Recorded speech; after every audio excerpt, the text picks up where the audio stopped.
Well, let's begin this hour with major developments in the NATO alliance. In a major escalation of military support to Ukraine, Australia is deploying one of our most sophisticated surveillance aircrafts to put eyes in the sky in Europe. 9 federal politics reporter Eliza Edwards is in Canberra for us. Eliza, good morning. The Defence Minister says it's the next step in upping support to Ukraine. It is a big step up, Sarah, and after meeting with Germany's Chancellor Olaf Scholz overnight, the Prime Minister made this major announcement. Australia will be deploying a surveillance plane, the E-7A Wedgetail, along with 100 defence personnel. They'll be stationed in Germany and will be helping to protect key corridors where aid is transferred to Ukraine. So even though the plane won't be flying into Ukrainian, Russian or Belarusian airspace, this is considered a significant contribution to the war effort. We are actually one of the few countries in the world which operate the E-7 Wedgetail at this level, and so it's certainly been a capability that's been sought after by our partners, by Ukraine, the United States, the United Kingdom, in supporting the effort in Ukraine. We will do everything within our power to provide assistance to Ukraine because it's absolutely essential that Ukraine prevail. Sarah and Carl, this afternoon, Anthony Albanese will leave Berlin for Lithuania, where he'll join European leaders as well as the US president for a NATO summit. Some big news already out of this gathering. Sweden set to be accepted into the growing alliance. It is big news indeed, Eliza. Thank you. Big fire in Sydney overnight. A massive factory inferno ripping through the night on the northern beaches. This is a live look from our news chopper above the warehouse. Residents nearby are being warned about the smoke still blowing out of the ruins. But as you can see, firefighters did a pretty incredible job from preventing that fire to spread to other buildings. But the damage is done right there, isn't it? Gabby Boyle is at the scene in Brookvale. Gabby, what is it like there this morning? Well, you're not wrong, Carl. They certainly did do an incredible job stopping this blaze from spreading to adjoining buildings. You can see just how built up this area is, this industrial estate in the back of Brookvale on Old Pittwater Road. The blaze itself broke out around 6:40 last night, and fire crews this morning have allowed us in a lot closer along the driveway to give you a better look of the extent of the damage in this 2-storey building. It's destroyed a number of businesses, a raging inferno. Fire crews responding quite quickly to the scene. More than 50 firefighters, 16 trucks, including those aerial response teams as well. It took them quite some time to bring it under control. Let's hear from Fire and Rescue New South Wales. Where this fire started and how will be investigated. We have been speaking to various tenants and the owners of the property, and we're progressing on those avenues as well. Our operations are being supported by police. Carl, it's going to cause quite some problems for businesses around this area because access is still locked off to much of this industrial estate as fire investigators work to determine exactly what has caused this blaze. Gabby, thank you. Now to shocking video of the moment a man jumps from an allegedly stolen car to escape police in Brisbane South. Today, Queensland reporter Andrea Crothers is in Logan. Andrea, the alleged thief has been charged. Yes, Sarah, that 34-year-old man, he is due to face the Beenleigh Magistrates Court today on 6 charges, including armed robbery, willful damage, assault, as well as dangerous operation of a motor vehicle. But all of this stemming from that alleged dangerous car chase in a stolen car. You can actually see someone rolling out of that vehicle before he's then accused of making off into a unit block, potentially with armed with a handgun. But as this footage emerges, so does new data about just how bad this stolen car crisis is in Queensland. We know on average around 60 vehicles are being flogged a week up here in the Sunshine State. And what's worse, most times the keys are being stolen from the victims' homes. So sources have told 9 News that police are now advising people to leave their keys on the kitchen bench so as to avoid a potentially violent confrontation in, say, their bedroom. It's awful, Andrea. Thank you. The survivors of the White Island volcano disaster in 2019, which claimed 22 lives, will today share their stories in court as a lengthy trial officially begins. TVNZ reporter Sam Kelway joins us now from Whakatane in New Zealand. Sam, this has been 4 years in the making. Morena Brook, yeah, it certainly has. December 2019. In fact, I was here and I remember those boats speeding through the Whakatane harbour here and dropping the survivors about 100 metres behind me where they were rushed to hospital. A year later, 13 individuals and organisations were charged, but in the last few months we've had a number of companies who have pleaded guilty before the trial.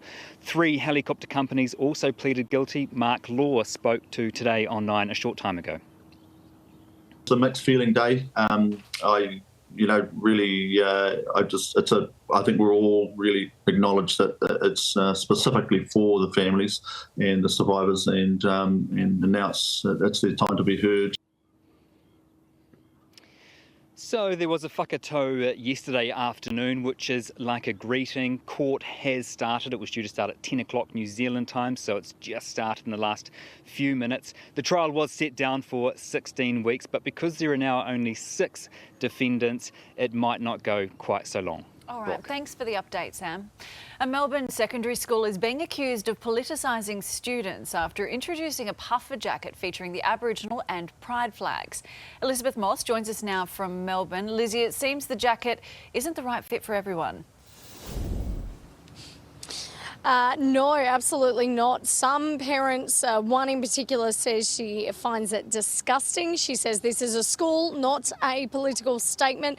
But opinions are divided on this one because, on the other hand, you've got LGBTQ rights organisations and Indigenous organisations who are applauding this design and saying that it's young people who are really being the first to move when it comes to inclusion.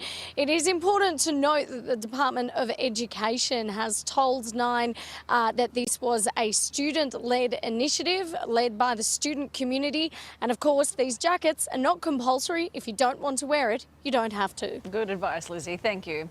Music festival organisers these days always looking for something to do a little bit different. And you could say this one in the US was successful. Dozens of musical mermaids taking the plunge at an underwater festival in Florida, playing instruments and miming music while under the sea to some classics like Yellow Submarine and The Little Mermaid. Have a look.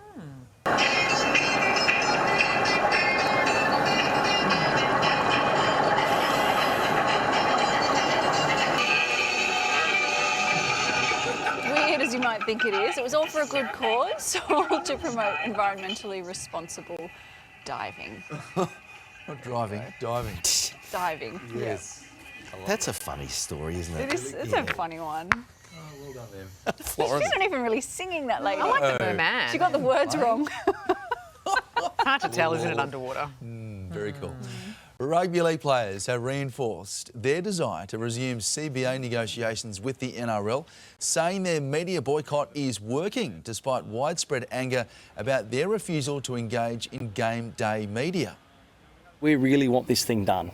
We don't want to spend our time, I guess, worrying about a negotiation, but this negotiation is important to the playing group. So we want it done. We want it done sooner rather than later. We've made really clear intentions as a playing group what we want. I think the next move is up to the NRL to get us in the room and get it done. Yeah, at this stage, no one's speaking tomorrow for State of Origin, which will be pretty interesting. But among their concerns is the impact a longer season might have on players' health, particularly in regards to concussion and the development of the brain disease CTE. Fremantle are preparing for Saturday's pressure clash with ladder leaders Collingwood without Caleb Serong after he was hit with a 1-game suspension for a dangerous tackle.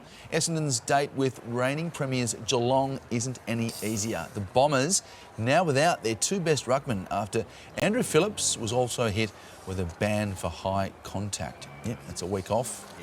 You beauty. David Warner, a lot of pressure on him to keep his spot ahead of the 4th test.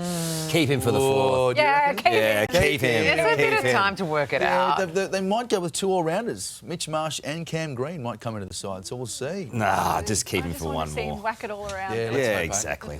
Everyone does, Brookie. Let's get some weather now with Tim, who's on the Gold Coast for us this morning. Spectacular country boy. Good, Timmy. Yeah, it has been awesome this morning, guys, hasn't it? I've gone from the beach of the Gold Coast to the outback. And, I mean, there's so much to do on the Gold Coast, as we know. Lots of theme parks. Great for you to do Movie World or Sea World during the day. And then at night, come and have this dinner extravaganza here at Outback Spectacular. This is Red, who is one of my new best mates, and he's got the weather forecast for me.